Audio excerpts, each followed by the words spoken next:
সাতক্ষীরায় বিস্তীর্ণ এলাকা জুড়ে সরিষা ও মৌমাছি সম্বলিত চাষ দিন দিন জনপ্রিয় হয়ে উঠেছে। সরিষা ক্ষেতের পাশে কাঠের বক্সে মৌমাছি পালন করে মধু উৎপাদন করছে চাষিরা। এই মধু দেশের চাহিদা মিটিয়ে বিভিন্ন দেশের রপ্তানি করে আয় করছে প্রচুর বৈদেশিক মুদ্রা। মাঠ ভরা সরিষা ফুল মৌমাছি ফুলে ফুলে করছে পরাগায়ন। সরিষা ক্ষেতের পাশে মৌ চাষ করলে কোনো বাধা ছাড়া ফুলে পরাগায়ন করা সম্ভব।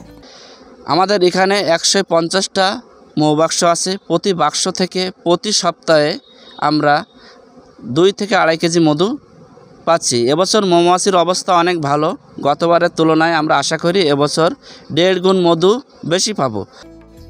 কোনো কীটনাশক ব্যবহার করতে হয় না মৌমাছি পালনে।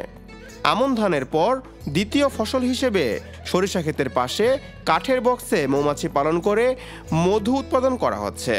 জেলার বিস্তীর্ণ এলাকা জুড়ে সরিষা ক্ষেতের পাশে মৌমাছি পালন করে মধুর চাষ আরও বাড়ছে। এটা পর্যাপ্ত পরিমাণে এই মধুটার ভিতরে গ্লুকোজ থাকে বা এই জন্য এই মধুটা জমে যায়, যার কারণে এটা কেরিভানি বলা হয়। সারা বছর এসব মৌচাষিরা বিভিন্ন ফুল থেকে মধু সংগ্রহ করেন। এখনই প্রধান সময় সরিষা ফুল থেকে মধু সংগ্রহ করা, তাই ব্যস্ত সময় পার করছে সাতক্ষীরা জেলার মৌচাষিরা। ডিসেম্বর থেকে শুরু করে ফেব্রুয়ারির শেষ পর্যন্ত মৌচাষিদের চলবে এই মধু আহরণ।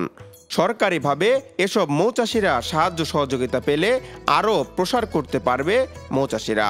এই মৌমাছির বাক্স এখানে দেওয়ার কারণে আমাদের মাঠের ফসল বৃদ্ধি পাচ্ছে। থেকে এসেছি আমার ভাইয়ের সাথে, এখানে খাঁটি মধু বিক্রি হয় বা এখানে উৎপাদিত হয়। এ পর্যন্ত জেলার প্রায় 10,000-এর বেশি মৌবক্স স্থাপন করা হয়েছে। মধু সংগ্রহ করা হয়েছে প্রায় 20,000 কেজির মতো। তবে অতিবৃষ্টিতে জলাবদ্ধতায় অনেক কৃষক সরিষা চাষ করতে পারেনি বললেন কৃষি কর্মকর্তা। এবার রবি মৌসুমে 17,500 হেক্টর জমিতে সরিষা চাষ করা হচ্ছে। সরকারি উদ্যোগে আরও বেশি মধু বিদেশে পাঠানো গেলে মৌচাষে আরও বেশি কর্মসংস্থান হবে বলে মনে করেন সংশ্লিষ্ট মৌচাষিরা। কৃষকগণ একই সাথে মধু উৎপাদনের কাজ শুরু করে দিয়েছে।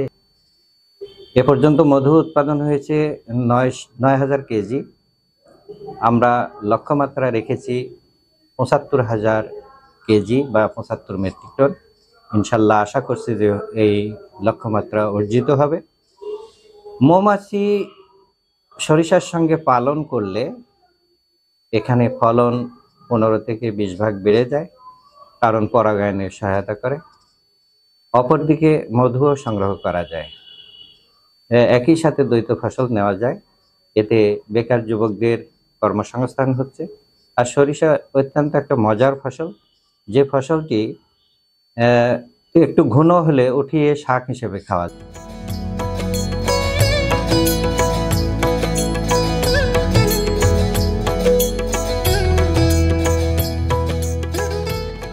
বলেছেন অর্ণব, নিউজ 21 নিউজ ডেস্ক।